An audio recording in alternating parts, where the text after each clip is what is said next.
Hello, welcome to my channel, and we are back with Connor once again for a more spooky video. That's right.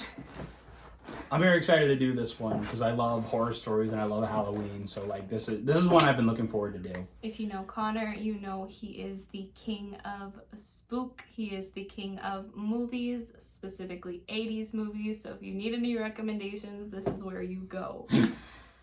So we decided for Halloween, since I don't typically tend to read horror, Connor is going to recommend some books to me. I'm going to recommend some books that I have read to him.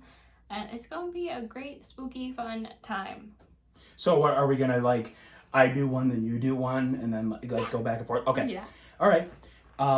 So do you want to go first? Or do you want me to go first? You go first. I'll go first. Okay. So the first book I chose, it's technically not a book, it's a short story, but it is in a book which is a collection of short stories by Stephen King. This story is called Jerusalem's Lot. Not Salem's Lot, Jerusalem's Lot. And this story, I won't go too into detail since it is a short story, but it's told through letters that a man sends to his friend telling him about where he moved to and where he's living now. And this man moves into a new town and people are telling him, well, why are you here? Like get out. You need to leave. And he's really confused. And they're saying there's something wrong with this town. Get out while you can. But he's thinking it's just hysteria of the town. And eventually he and a friend that he meets in the town stumble upon a backwoods area with an abandoned town, and all kinds of weird stuff happens. Lots of pagan, ghostly apparitions. I won't go too into detail, but it's very cool and very scary. I think it's a perfect read for Halloween simply because of how well the story is told and the format it's told in. It's a very unique format of just letters and diary entries between the main character and also his friend that he meets in the town. The ending, I think a lot of people don't like Stephen King's story endings, but for his short stories, I think he does a great job at ending them. And this one's no exception. Actually, I'm going to show you the cover art now. So that's one of them. It doesn't really leave a lot to get anything from, but again, never judge a book by its cover. It's a great story. That's interesting. I love anything told in mixed media diary format. So I'm really intrigued by that one. Okay. I have kind of fallen out of love with Stephen King, but because it's your recommendation, I'm going for it. Awesome. I said Connor is definitely the king of horror. When it comes to horror manga, there is another king, and that is Junji Ito. I will definitely recommend any of his works. This is the first collection I have besides the Frankenstein manga, which is also great. Highly recommend that one. This is basically a collection. Most of his work is collection of horror. If you like gore, which I'm not sure if you're really into. I'm down with gore. But his stuff, genuinely, I don't get scared too much when it comes to media, at least any present day media, and this stuff freaks me out so much. So I definitely recommend him as an author. This volume, I wouldn't say specifically this volume, I think I'd recommend more of the Frankenstein manga, but that's all the way in the drawer and I don't want to get it. Yeah. That's cool. I actually really do like Junji Ito's work, and I haven't read this one, so I'm actually really excited again. I know it's like you said, a collection of stories, which I love. I love anthology, books, movies, anything like that. So that's a really good recommendation. I can't wait to pick that up. For me, next. Shit. Oh, yeah. Okay. I broke it. It's also a Junji Ito book. Oh. This book is called Uzumaki.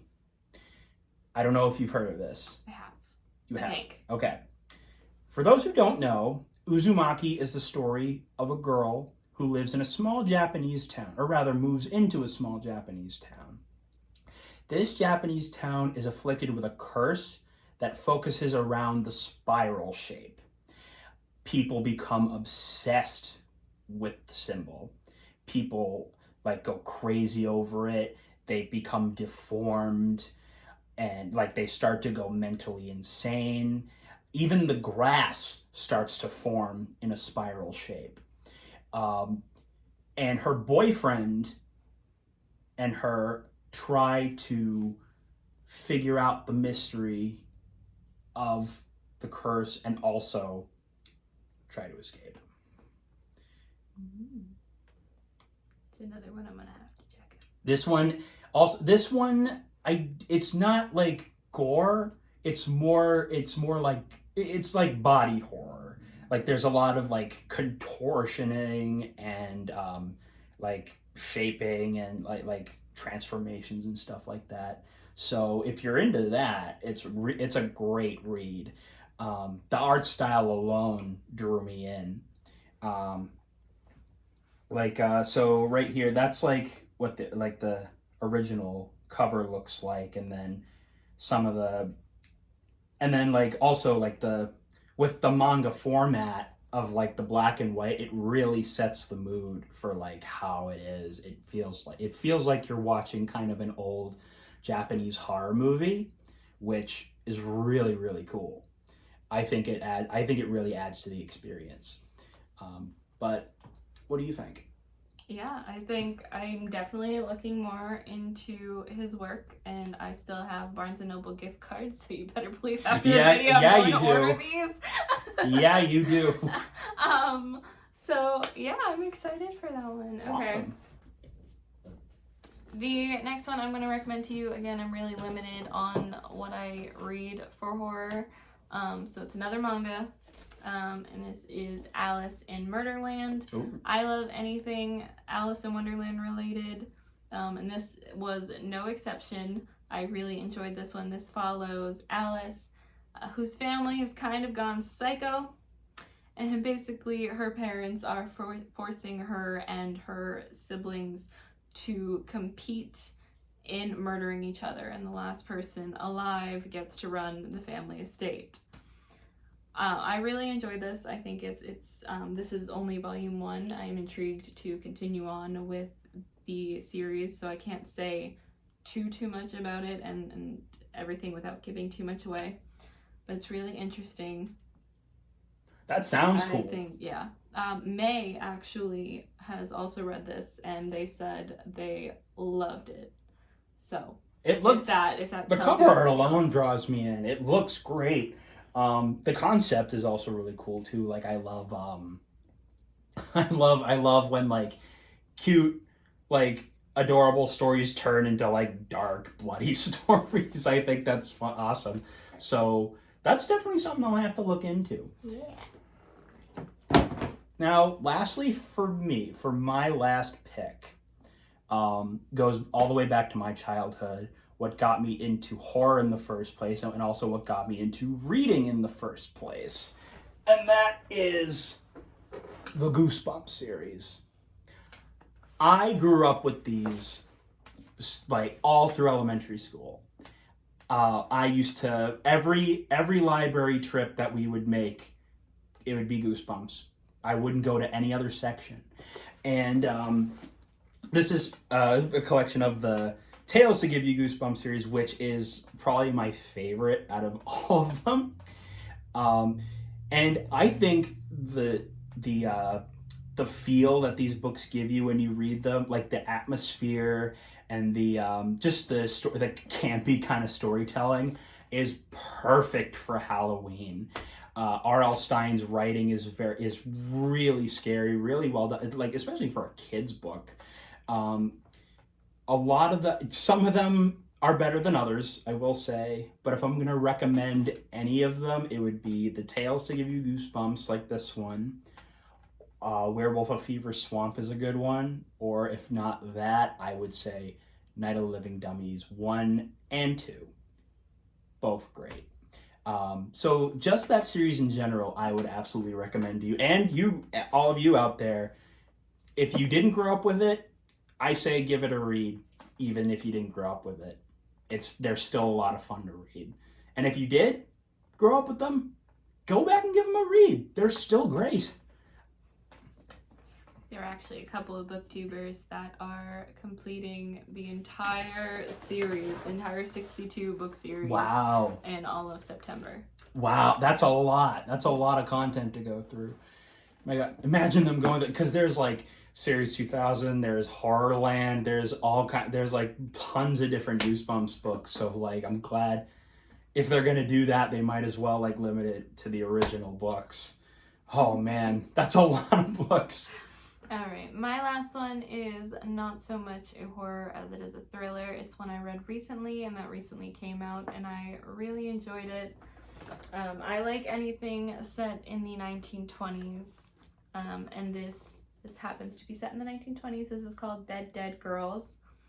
This follows a young woman who is basically dealing with the aftermath of being kidnapped.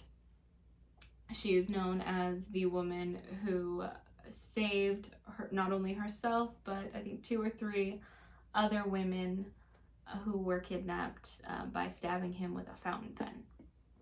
Wow. Yeah, and she got away. Since then, she has noticed that young black girls like her are going missing and turning up dead in her neighborhood.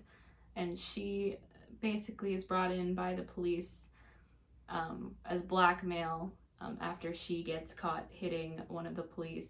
So she can basically weasel her way in to the investigation and help them solve who's doing this. Cool. I actually that's really cool. I really, really enjoyed this. I would recommend it to everybody. I know it's not exactly your style of reading, but I'm gonna recommend it anyway. I think it's great. I'll probably give it it kind of reminds me of Get Out almost. Yeah. Like it reminds me of Get Out, but like a 1920s setting. Yeah. That's really cool. 1920s New York, which is like anything set in the 1920s. It like for me, it makes it so much better when it's in New York or New Orleans. I kind of like that, like Great Gatsby or something like that. Yes. Yeah. Yeah. That's it. Anything else?